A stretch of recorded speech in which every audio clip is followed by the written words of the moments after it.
Kita po sa drone shot na ito ng Philippine Coast Guard, ang barkong nasa laot pa rin ng Siruma Camarines Sur.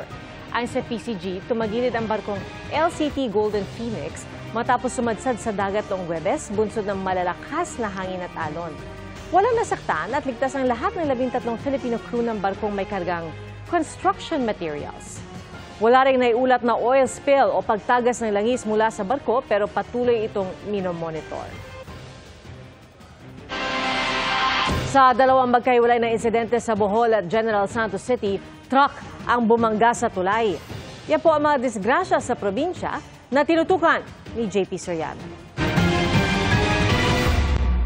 Patay ang isang pahinante matapos maipit ng bumangga ang sinasakyang delivery van sa isang truck sa Cadiz City, Negros Occidental. Sugatan naman ang van driver.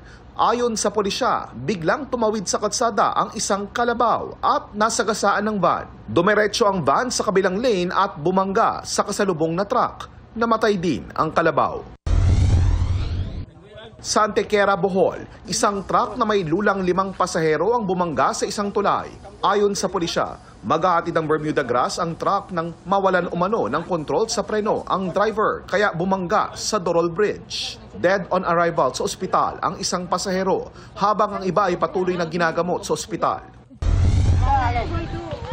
Duguan at nakahandusay sa kalsada ang mga biktimang tumilapon mula sa isang pickup truck na bumangga sa gilid ng isang tulay sa General Santos City. Isang lalaking pasahero rin ang nahulog sa sapa, habang isang babaeng senior citizen ang dead on arrival sa ospital. Ayon sa pulisya, papauwi na mula sa isang resort ang mga sakay ng van, pero may pumutok daw sa sasakyang hanggang nawalan ng kontrol ang driver. Tinitingnan din ng pulisya ang anggulong overloading. Posibleng maharap sa ilang kaso ang driver na sinusubukan pang makuna ng pahayag, gayon din ang mga sakay nito. Sa Bambang, Nueva Vizcaya, bumangga ang isang pampasaherong bus sa isang pickup. Patay ang driver ng pickup matapos maipit. Ayon sa pulisya, nag-overtake ang bus sa isa pang sasakyan kaya sumalpok sa pickup na nasa kabilang linya. Nakikipag-ugnayan na raw ang kumpanya ng bus sa pamilya ng biktima na wala pang pahayag. Para sa GMA Integrated News, JP Soriano, nakatutok 24 oras. Tinatayang aabot sa 10 milyong piso ang halaga ng pinsala ng sunog kagabi sa isang bahay sa Quezon City. Nakatutok si Bea Pinlac.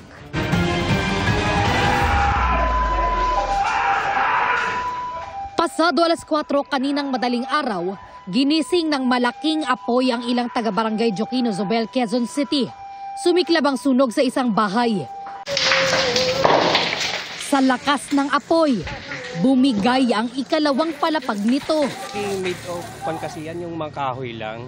Tapos makita naman natin yung structure is luma na, kaya mabilis pa yung pagkalat ng apoy. Tumangging humarap sa kamera ang pamilyang nasunugan. Maliban sa 2 sasakyan at mga passport, wala na raw silang naisalbang gamit mula sa sunog. Nagtamo ng first-degree burn sa braso ang 29 na taong gulang na lalaking anak ng pamilya nang subukan raw niyang magsalba ng iba pang gamit. Aniya may opisina at bodega rin sa bahay na ginagamit nila sa negosyo bilang supplier ng mga ilaw. Tinatayang aabot daw sa 10 milyong piso ang halaga ng pinsala. Ayon sa BFP, posibleng faulty electrical wiring ang sanhi ng apoy.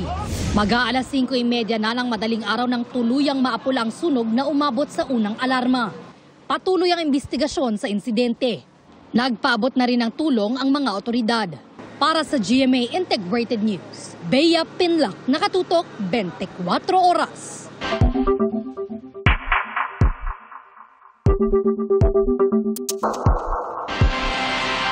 Tingin ng isang dating maestrado ng Korte Suprema, hindi labag sa konstitusyon ang initiation proceedings sa impeachment na ginawa sa loob ng isang araw sa isang taon, tulad ng nangyari sa 4 na impeachment complaint laban kay Vice President Sara Duterte. Nakasaad daw kasi sa saligang batas na not more than once a year. Pero ibang tingin ng isang grupo. Nakatutok si Ian Cruz. Sa social media post si dating Supreme Court Associate Justice Adolfo Azcuna, isa sa mga nagbalangkas ng 1987 Constitution, nagka-eureka moment daw siya tungkol sa definisyon ng 1-year ban rule kaugnay sa impeachment proceedings. Batay sa saligang batas, walang impeachment proceeding ang maaaring i-initiate laban sa iisang opisyal more than once within the period of 1 year.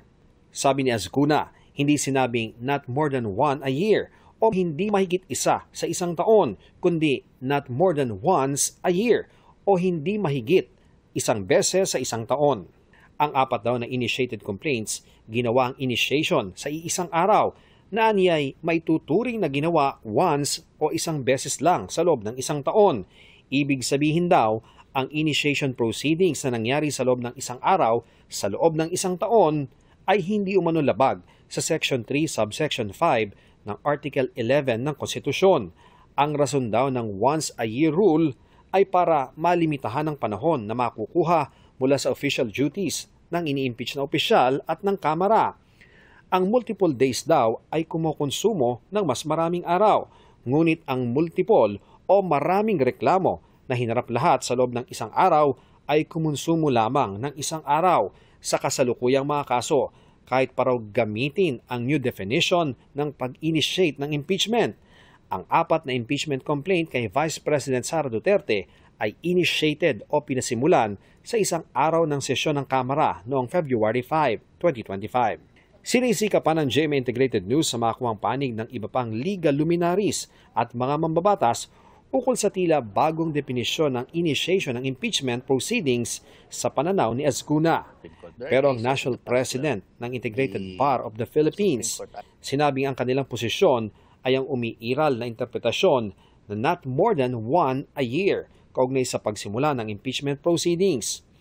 Ito para maiwasan anya ang hindi kailangan o harassment complaint laban sa mga impeachable na opisyal. Para sa GMA Integrated News, Ian Cruz, nakatutok 24 oras.